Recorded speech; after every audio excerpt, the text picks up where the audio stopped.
Imagine this. A bird looks you straight in the eye, understands what you're saying, answers back with actual words, and then, on what turns out to be his final night alive, tells you clear as day, "You be good. I love you. See you tomorrow." And the next morning, he's gone. That wasn't a scene from any Pixar movie. That was real life, and it was Alex the African gray parrot. And at some point, the student became the teacher. In later years, Alex would sometimes step into the role of trainer himself, acting as a model for other parrots in the lab, watching them attempt tasks and correcting their mistakes. A parrot teaching a parrot inside a scientific research facility. If that doesn't make you stop and stare at the ceiling for a second, hear that again. And once you hear his full story, it might just change how you look at every animal you ever meet. In 1977, a young animal psychologist named Irene Pepperberg walked into a Chicago pet store with one question burning in her mind: how deep does animal intelligence actually go? She wasn't looking for a pet. She was looking for a research partner. She picked out an unremarkable young African gray parrot, named him Alex, short for Avian Learning Experiment, and the two of them walked out of that store and into one of the most extraordinary relationships in the history of science. For 30 years, they worked together every single day. And what Alex could do wasn't mimicry. It wasn't trained performance. Alex understood. He built a vocabulary of over 100 words and used them in the right context. He could identify colors, shapes, and materials. He could count, compare sizes, and grasp the concept of zero, something a lot of human toddlers genuinely struggle with. He asked questions. He made requests. He got bored and told researchers to leave him alone. And one afternoon, he caught his own reflection in a mirror, stared at himself, and asked, "What color?"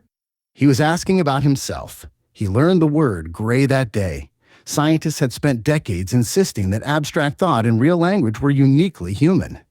Alex, with a brain the size of a walnut, was quietly dismantling that idea every single morning. His cognitive abilities were consistently compared to those of a 4 to 6-year-old child, not in a cute, poetic way, in a peer-reviewed, scientifically documented way. He wasn't parroting, he was communicating, and he wasn't alone. Around the same time Alex was rewriting the rule book on birds, researchers were having equally unsettling conversations with primates.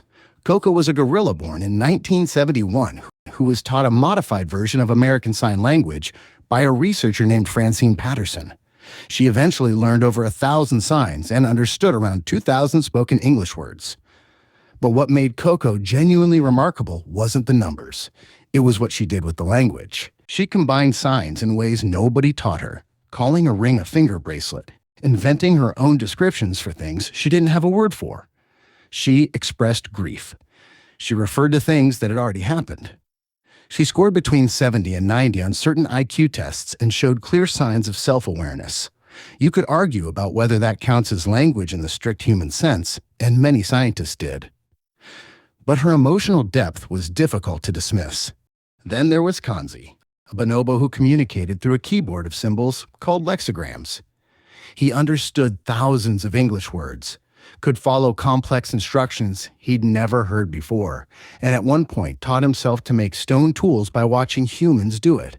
Researchers working with him started to see something that looked less like trained behavior and more like genuine comprehension, an animal that understood grammar, not just words. Other chimps went through similar experiments with mixed results. Some seemed to grasp language. Others appeared to be doing sophisticated pattern matching for rewards. The debate is still alive, but what kept emerging across all of these studies, in birds, gorillas, and bonobos alike, was something that couldn't quite be explained away, something that looked uncomfortably like an inner life. Which brings us back to Alex. On September 6th, 2007, Alex died overnight. He was 31, younger than most African grays live in captivity. No warning, no dramatic final scene. Just a heart that stopped sometime in the dark.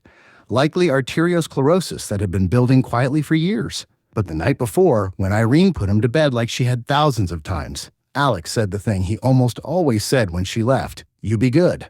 I love you. See you tomorrow." She said goodnight. She walked out, and he was gone by morning. Those words don't hit hard because they're poetic. They hit hard because they weren't random. They came from a creature who had spent 3 decades building something real with another being, one who understood routine, affection, and the small rituals of saying goodnight. Whether he knew what love was the way we know it, nobody can say for certain. But he said it in the right moment, to the right person, and then he never said anything again. Alex's work with Irene didn't just change how we see parrots. It cracked open an entirely new field of avian cognition research, and it sits alongside everything we learned from Coco and Kanzi as part of a much larger, much more uncomfortable picture. The picture being that consciousness, feeling, and the capacity for genuine connection may not be uniquely human traits at all. They may simply be things we're only just learning to recognize in the animals that have carried them all along. So the next time you pass a bird, just consider for a second what might be going on behind those eyes. Because if a parrot can say goodbye to someone he loves without knowing it's goodbye, maybe the line between us and everything else was never as clear as we thought. And maybe that's the oldest question of all. Every major spiritual tradition has wrestled with whether animals carry something sacred inside them, and the honest answer is that nobody knows. But if a soul is the part of you that loves, grieves, remembers, and reaches out to another living thing before the lights go out, then what exactly are we arguing about?